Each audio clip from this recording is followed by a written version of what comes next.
Hello students. तो कैसी लगी हमारी पहले वाली वीडियो? मैं उम्मीद करता हूं कि आपने पहले वाली वीडियोस देखी होंगी और आने वाली जितनी भी वीडियोस हम आपके लिए बना रहे हैं तो आप उनको भी देखेंगे और ज़्यादा से ज़्यादा शेयर करेंगे। ठीक है, तो बिना टाइम वेस्ट करे हम स्टार्ट करते हैं अपनी स्टडी। जैसे कि अपन ने प्रीवियस वीडियो के अंदर देखा है कि कूलम्ब्स लॉ क्या होता है। ठीक है, तो आज हम कूलम्ब्स लॉ से रिलेटेड कूलम्ब्स लॉ की जो कंडीशंस होती हैं यानी कि जो लिमिटेशंस होती हैं, कूलम्ब्स लॉ कहाँ पे अप्लाई हो सकता है और कहाँ पे अप्लाई नहीं होता है, वो आज हम समझेंगे। इसी के साथ साथ हम आज देखेंगे कि जो k की वैल्यू होती है यानी कि जो k कांस्टेंट होता है उसकी जो वैल्यू होती है वो अलग-अलग सिस्टम में अलग-अलग किस टाइप से होती है। ठीक है, तो हमारे साथ बने रहिए इस वीडियो में एंड तक। हम स्टार्ट करते हैं। हमने इससे पहले वाली जो प्रीवियस वीडियो थी उसके अंदर जो है एक थर्ड इक्वेशन हमें मिली थी, F इक्वल के Q1 इंटू Q2 अपॉन में R स्क्वायर। ये हमारी जो थर्ड वाली इक्वेशन थी, कल जो हमने वीडियो जो अपलोड करी थी उसके अंदर ये वाली इक्वेशन हमें मिली थी। तो इसमें जो k होता है यहाँ पे where k is a constant, ठीक है ना, जहाँ पे k कांस्टेंट होता है और ये डिपेंड करता है सिस्टम ऑफ यूनिट्स पर। ठीक, तो सिस्टम ऑफ यूनिट्स में सबसे पहले हम जो है बात करते हैं SI सिस्टम की।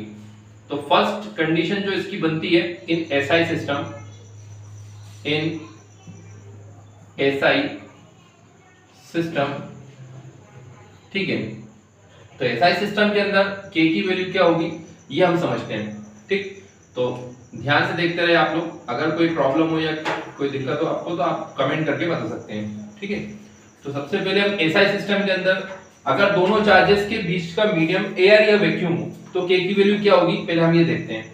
तो when medium between charges, when medium between charges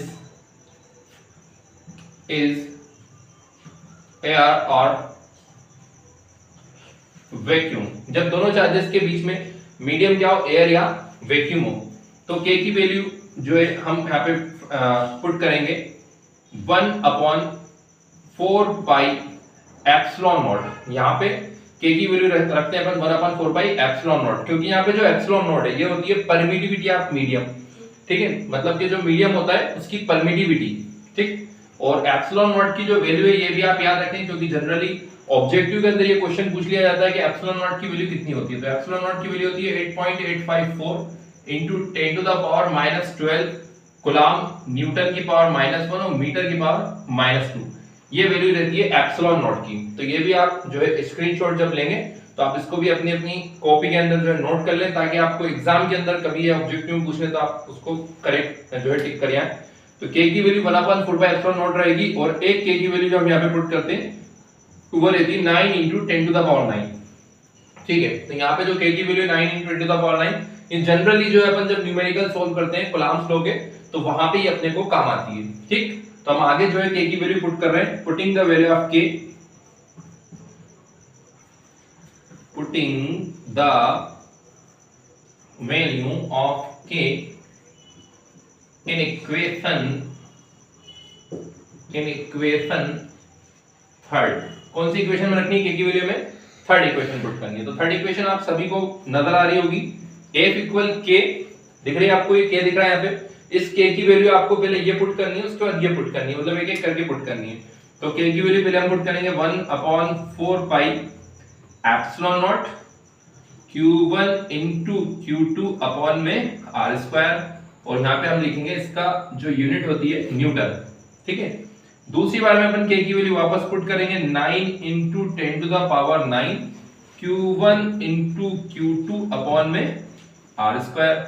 ये सेकंड वाली k की वैल्यू हमने रख दी, ये वाली 9 into 10 to the power 9 यहाँ पे पुट कर दी, q1 q2 upon r square as it is आएगा, और इसको भी हम न्यूटन यूनिट लिखते हैं। ठीक, तो ये फर्स्ट जो कंडीशन होती है SI सिस्टम में, उसके अंदर जो मीडियम होता है चार्जेस के बीच वो एयर या वैक्यूम हो तब ये पुट करना है। ठीक, अगर बाय चांस ऐसा हो कि एयर या वैक्यूम के अलावा कोई और मीडियम अगर प्रेजेंट हो तो फिर वहां पे जो k की वैल्यू वो थोड़ी सी चेंज हो जाएगी। ठीक, तो उसको भी हम आपको आगे बता रहे हैं कि k की वैल्यू यहाँ पे क्या रहेगी, बट उससे पहले आप इसका जो है एक स्क्रीनशॉट ले लें ताकि आप इसको नोट कर सकें या समझ सकें बाद में।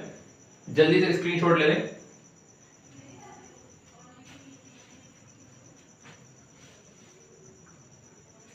ठीक है, हो गया स्क्रीनशॉट। ठीक, नेक्स्ट इसके आगे हम बात करते हैं अगर दोनों चार्जेस के बीच में एयर या वैक्यूम के अलावा कोई दूसरा मीडियम हो, तो when medium between charges is other than air vacuum, is other than air और वैक्यूम, जब दोनों चार्जेस के बीच का medium other than air vacuum मतलब एयर वैक्यूम के अलावा कोई और मीडियम हो, तो ऐसी सिचुएशन में k की वैल्यू यही रहेगी 1/4πε0, साथ में या 1/εr, एक वैल्यू और पुट करते हैं अपन साथ में 1/εr, और एज इट इज यहां पे भी वही रहेगा 1/εr।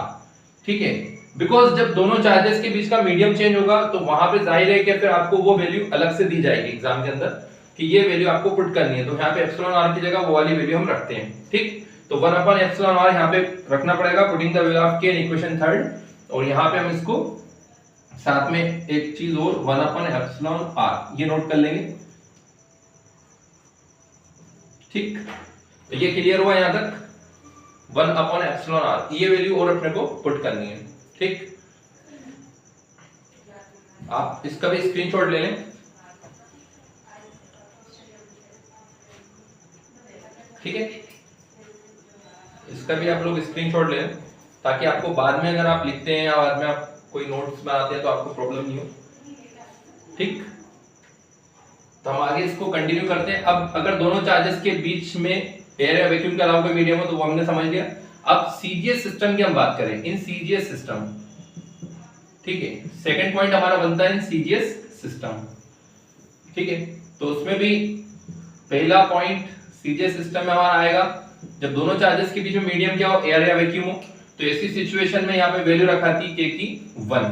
ठीक है, और दूसरी वाली जो वैल्यू हमारी आएगी k की वो आएगी 1/εr, और same as it is putting the value of k in equation third, k की वैल्यू इक्वेशन थर्ड में पुट करनी है। तो इक्वेशन थर्ड क्या है हमारे सामने, ये ऊपर लिख रखी है हमने इक्वेशन थर्ड, जो इससे पहले प्रीवियस हमने वीडियो अपलोड करी है उसके अंदर ये सारा जो इसके पहले का है वो सब कुछ उसमें बताया गया है, तो आप वो जरूर देखें ताकि आप कुलाम्स लॉ को बहुत अच्छे से समझ सकें। k की वैल्यू नेक्स्ट हम जो रखते हैं यहाँ पे वो k की वैल्यू 1 और k की वैल्यू 1/εr, तो यहाँ पे k की वैल्यू 1 रखेंगे और 1 के कोई मतलब नहीं होगा, तो इसलिए q1 q2 as it is आएगा, q1 into q2 अपॉन में r², और यहाँ पे जाएगा डाइन।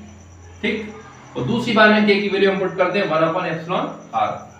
ठीक है, तो ये 1/εr, ये k की वैल्यू हमने पुट कर दी 1/εr, और यहाँ पे भी हम लिख देंगे डाइन। ठीक है, बहुत ही अच्छी बात है।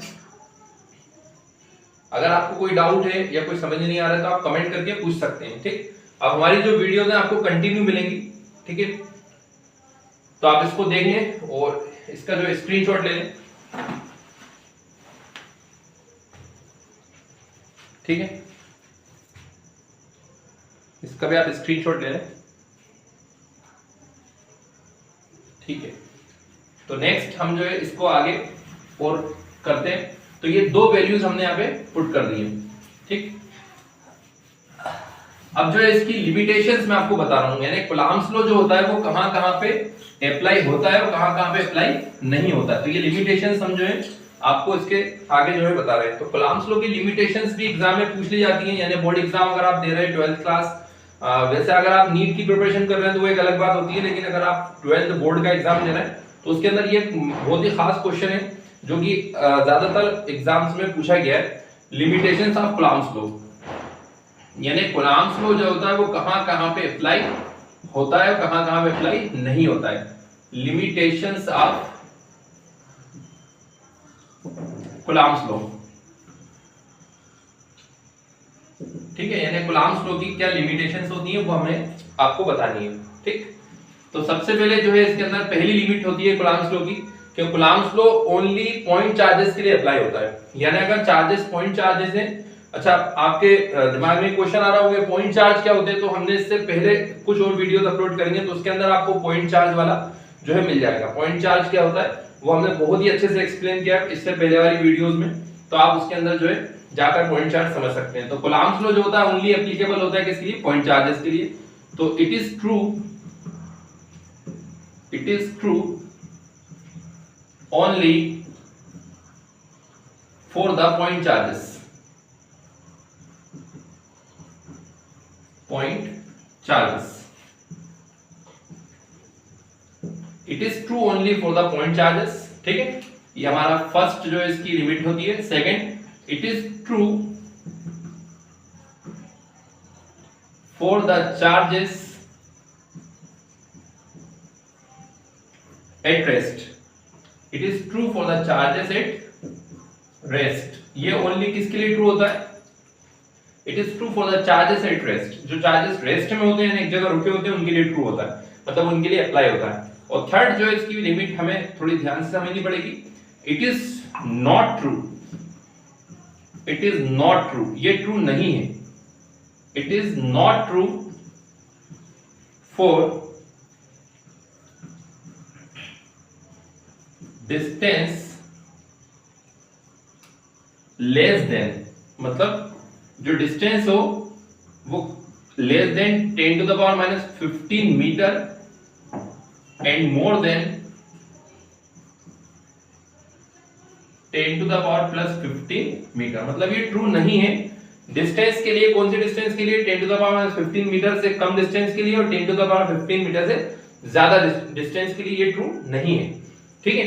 तो आपके सामने तीन लिमिटेशन है कूलम्ब्स लॉ की, आपको बहुत ही अच्छे से समझ में आ गई होंगी, ठीक। तो आप इसको एक बार और समझ लें अच्छे से। It is true only for the point charges, ये ओनली पॉइंट चार्जेस के लिए ट्रू होता है। It is true for the charges at rest, ये ओनली उन चार्जेस के लिए ट्रू होता है जो रेस्ट में होते हैं। और third, it is not true for distance less than 10 to the power minus 15 metre and more than 10 to the power plus 15 metre, मतलब 10 की पावर माइनस 15 मीटर से अगर कम डिस्टेंस होती है तो ट्रू नहीं होगा, और अगर 10 की पावर प्लस 15 मीटर होती है तो उससे ज्यादा अगर डिस्टेंस आ जाती है तो उसके लिए ट्रू नहीं होगा, ठीक। तो मैं उम्मीद करता हूं कि आपको वीडियो अच्छी लगी होगी, वीडियो समझ में आई होगी, ठीक है। तो इसी तरह से आप सपोर्ट करते रहें, तो हमारी आने वाली जो वीडियोस हैं वो भी आपके लिए बहुत जल्दी मैं अपलोड करूंगा, ठीक है। तो बहुत बहुत शुक्रिया आपका वीडियो को देखने के लिए। मिलते हैं हम नेक्स्ट वीडियो में। Thank you.